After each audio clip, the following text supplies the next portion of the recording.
चंद्रशेखर बावनकुळे साहेब, आपण खूप मोठे नेते आहात, विदर्भातून आहात. म्हणजे तुम्हाला ओबीसीचा ज्ञान असेल, ओबीसीच्या बाबतीमधल्या मंडल आयोगाची भूमिका देखील तुम्हाला त्या ठिकाणी ज्ञात असेल. दोन गोष्टी फार तुमचा ज्ञान सांगतो. मंडल आयोग ज्यावेळी लागू झाला त्यावेळी देशामध्ये त्या मंडल आयोगाला विरोध करणारा कमंडल यात्रा काढण्यात आली होती. ती तुमच्या पक्षाने, भारतीय जनता पार्टीने काढली होती आणि त्याचं नेतृत्व लालकृष्ण अडवाणी आणि राज्यातील सगळ्या नेत्यांनी केलं होतं. कदाचित तुम्ही त्यावेळेला होता की मला माहित नाही, पण तुमचे नेते देवेंद्र फडणवीस त्यावेळेला लहान होते, हाफ पॅन्टमध्ये तेही होते. आणि दुसरी गोष्ट की जातीन्याय जनगणना ही कधीच होऊ नये हा भारतीय जनता पार्टीचा, आरएसएसचा आणि भारतीय जनता पार्टीचा डाव होता, अजेंडा होता.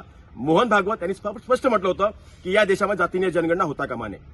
आणि त्या जातीने जनगणनेला रोखण्यासाठी ज्यावेळेला तुमचे मुख्यमंत्री, लाडके मुख्यमंत्री देवेंद्र फडणवीस सत्तेमध्ये होते महाराष्ट्रामध्ये, त्यावेळेला सुप्रीम कोर्टाने आलेल्या निर्णयातून त्याच वेळेला सेन्सस जाहीर करा, सेन्ससची मागणी करा म्हणून त्या ठिकाणी सूचना केली होती. पण सुप्रीम कोर्टाच्या शेवटच्या मुदतीपर्यंत त्यावेळेचे मुख्यमंत्री देवेंद्र फडणवीस यांनी ओबीसीचा डेटा आणि सेन्सस जो जनगणना होती ते देण्यासाठी नकार दिला आणि तो देऊ शकले नाही.